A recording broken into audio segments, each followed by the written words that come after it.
Welcome back. The Pop 'em, Don't Watch 'em Whiskey YouTube show. Troy back with the new series. Took a few weeks off, but we're back. New series. We're going to call it the Shelf Series.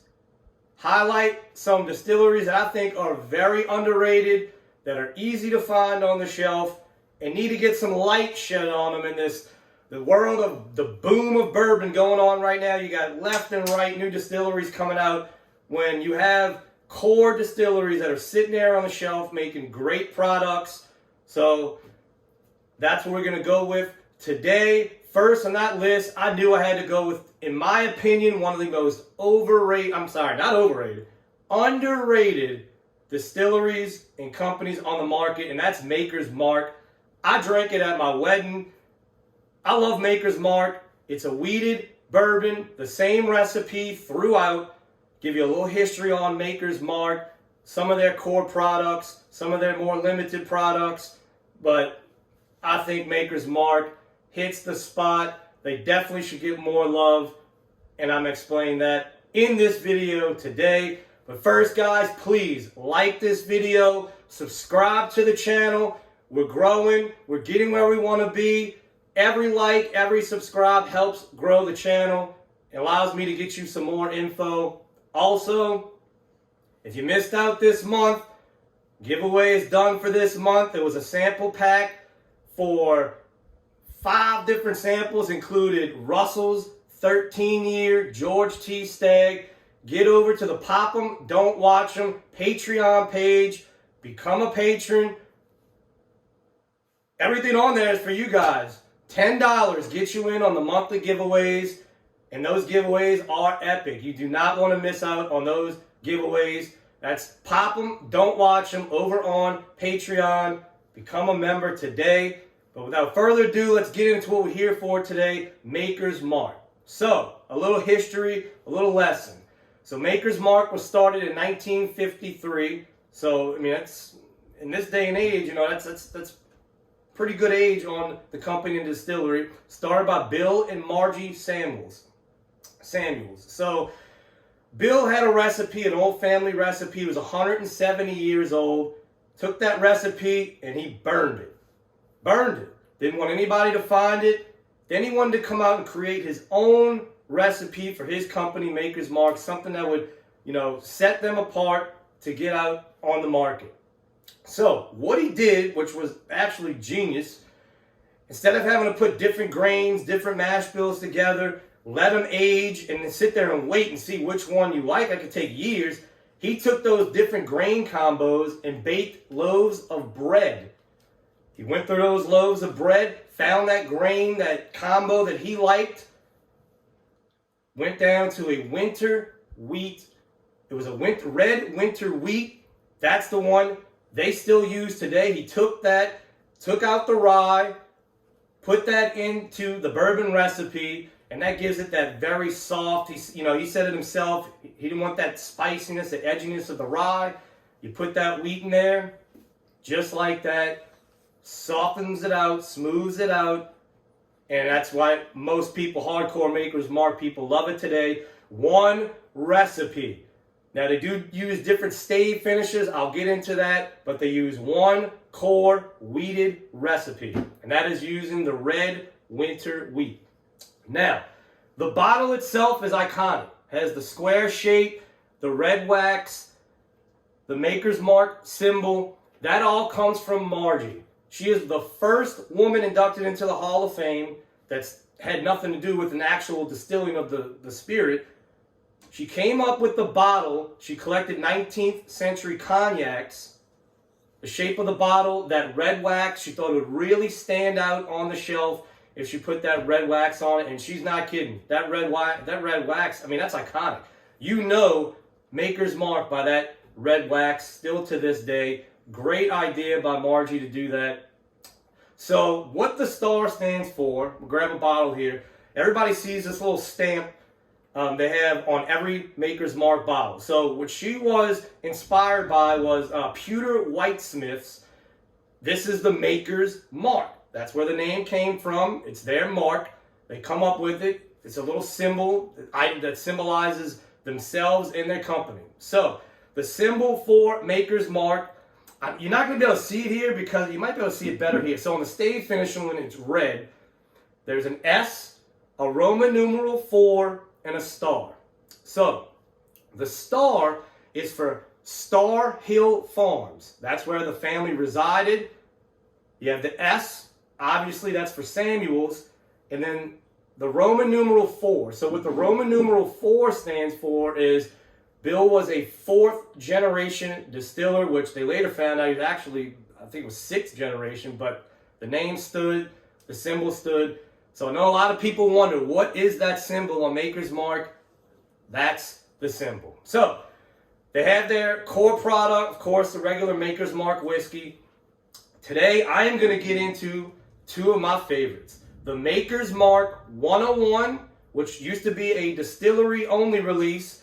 They said, well, people can't get out to the distillery. They wanted a higher proof. Let's release the 101 on a limited basis.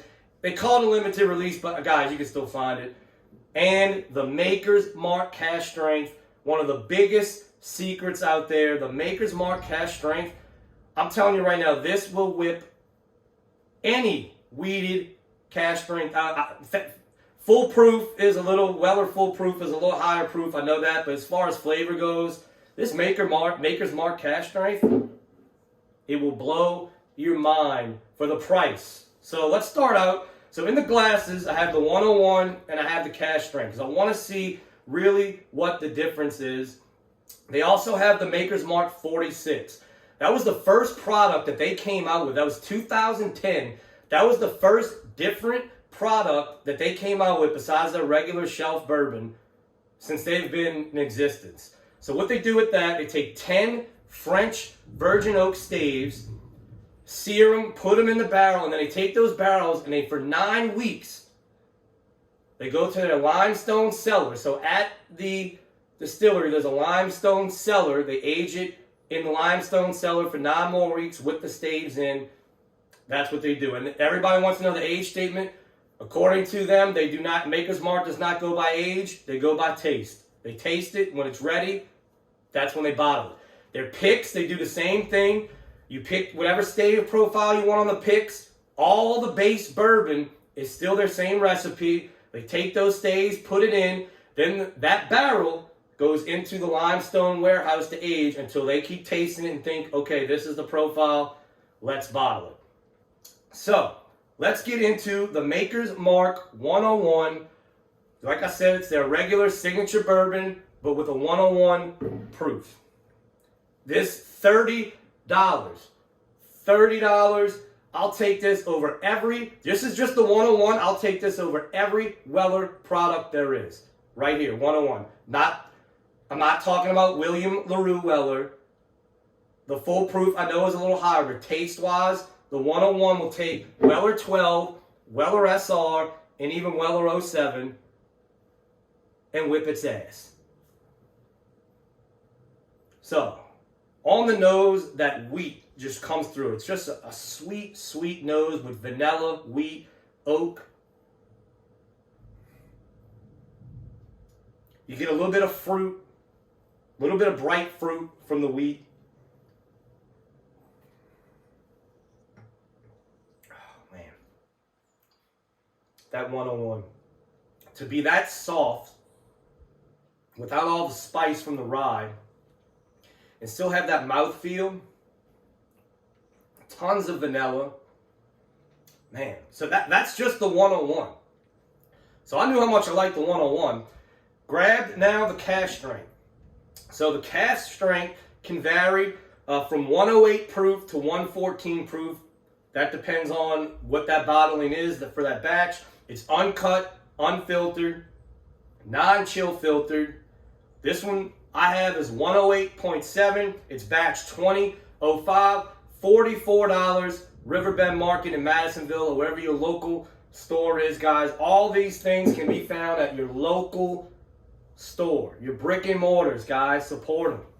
So let's get into the Cask Strength. Now this is only 7 points higher, but it's Cask Strength, non-chill filtered. And oh man, I mean the nose is just You get a little smoke. It's like toasted. It's almost like a toasted bread with some fruit. Almost like a jelly toast. Tons of vanilla. Man, I can't believe how different the nose is on the two. Yeah, now you go back to the regular 101 and it's almost muted compared to this Cask Strength, man. Guys, this is a serious bottle, $45. And you're going to find it. You're not going to have to ask for it. You're not going to have to chase it. You're not going to go on secondary and pay a stupid price for it. Man.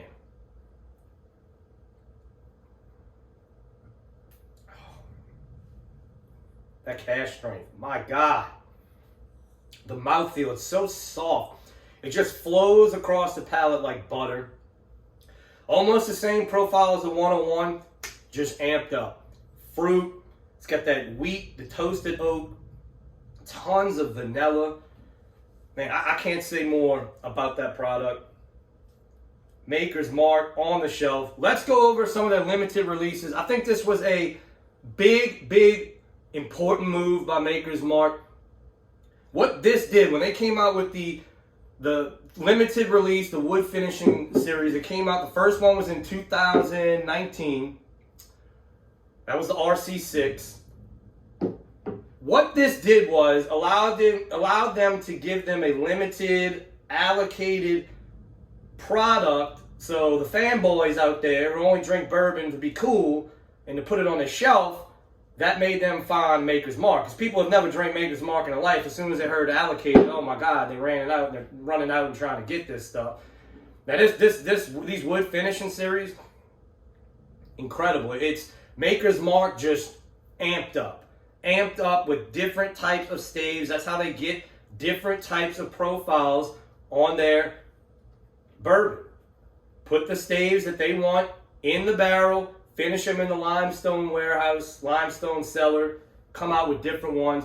The 2019, I mean, this one was just pure fruit, spice.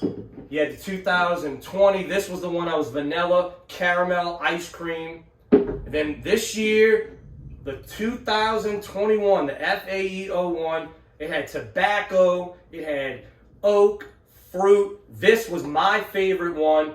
And the good news is they're also coming out with FAE02.